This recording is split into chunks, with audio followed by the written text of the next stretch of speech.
Você sabia que nós policiais, em uma abordagem, não temos o direito de te mandar desbloquear o celular ou mesmo de te obrigar a passar a senha do aparelho? Como assim, coronel? Pois foi exatamente isso que vocês ouviram. Gente, não há o mínimo respaldo legal para justificar esse tipo de conduta. E tem mais. Você sabia que na hipótese da pessoa não informar a senha ou de não desbloquear o celular, o policial não poderia tentar intimidá-la, cogitando que aquela conduta caracterizaria um possível crime de desobediência ou, sei lá, de desacato? Enfim, objetivamente, o cidadão que não obedecesse à ordem do agente policial simplesmente não estaria praticando crime algum e, consequentemente, não poderia ser preso ou conduzido à delegacia. E ainda acrescento que em situações como essa, do policial obrigar a pessoa a desbloquear o celular, talvez sejamos nós que estejamos praticando um crime. Para, coronel! Pois é, e esse, minhas superalunas, meus superalunos, e também você que busca conteúdo de qualidade nas redes sociais, é justamente o assunto que iremos desenvolver no episódio de hoje.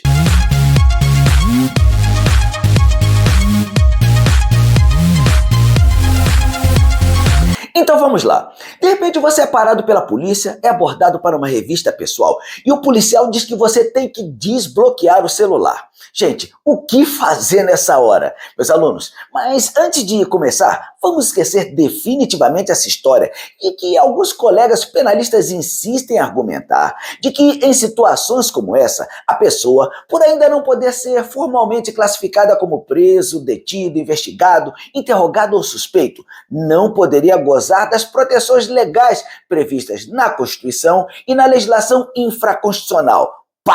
Esquece, pois esse discurso não faz o menor sentido e por inúmeras razões. Até porque se fizermos um paralelo, notem que mesmo a autoridade policial e o Ministério Público, no curso do inquérito e no processo penal, precisam de autorização judicial para apreender ou desbloquear com seus próprios recursos tecnológicos o celular do indiciado, do acusado. Desta feita, não faz o menor sentido, conforme temos observado que alguns de nossos colegas policiais, simplesmente impondo o temor de alguma consequência para o sujeito de modo inaceitável, o façam num piscar de olhos e em qualquer esquina. Agora, regra geral, com pessoas pobres, pretas, da periferia das favelas. Daí, reconhecer que tais direitos protetivos não atingiriam todas as pessoas, independentemente de já estarem formalmente indiciadas, denunciadas ou processadas, representaria uma disfuncionalidade sistêmica absurda. Desta feita, partindo-se do princípio de que nós policiais não podemos parar ninguém do nada, a não ser que existam indícios razoáveis que possam envolvê-la de fato na prática de uma conduta criminosa, não parece restar dúvidas de que naquele instante as perguntas e as ações da polícia somente se justificariam para a construção e busca de indícios do cometimento de um crime e que provavelmente aquela pessoa seria a principal suspeita. Sendo assim, tudo que se vier a dizer e que coincidam com os indícios que a polícia já possua, acabarão sendo utilizados contra ela. Coisas do tipo, esse celular é seu? Comprou onde? E pior, você parece não ter condições de ter um celular desses. Tudo isso somente tem nexo caso o policial esteja averiguando alguma situação que envolva a prática de um crime, ou seja, naquele momento, a pessoa seria no mínimo um suspeito. Mas, voltando ao assunto, a questão aqui diz respeito diretamente às violações de princípios e direitos fundamentais previstos na Constituição de 88, no Código de Processo Penal e na Lei Orgânica das Polícias Militares. E eu diria, contrariando a opinião de alguns penalistas, que o assunto somente atinge o direito penal de modo tangencial.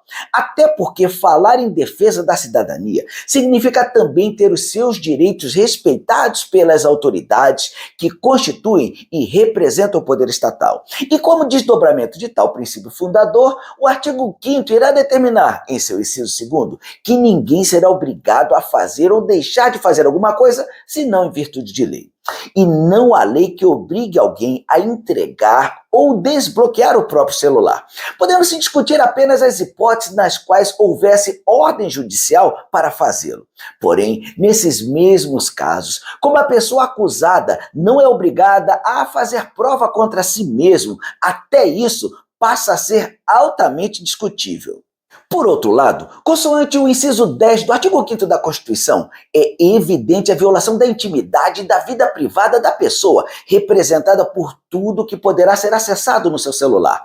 E, meus alunos, é simplesmente inaceitável o acesso às informações constantes no aparelho, na galeria de fotos ou nos vídeos que constem ali, podendo criar situações altamente embaraçosas para a pessoa, que terá sua vida pessoal devassada em fração de segundos. Mas, professor, peraí, se o policial não tem o direito de fazer isso, ele poderia me acusar de estar cometendo crime de desobediência? Eita, ótima pergunta. Mas a resposta é muito simples. Basta que nós percebamos que o artigo 330 do Código Penal determina que somente ocorre o crime de desobediência quando o agente desobedecer a uma ordem legal de um funcionário público. Porém, nesse caso, como a ordem exarada pelo policial não estaria respaldada no ordenamento jurídico, ela, então, não seria uma ordem legal, inviabilizando a possibilidade do particular estar praticando o crime de desobediência.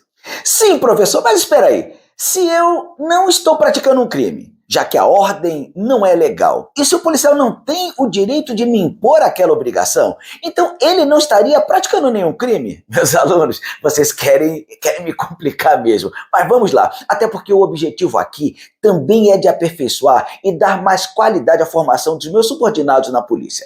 E principalmente porque muitos policiais que buscam atualização profissional também nos seguem e estão inscritos em nossos canais. Assim, em relação à nossa conduta, é importante que nós policiais percebamos que, dependendo das circunstâncias concretas, nós podemos sim ser tipificados por tais ações.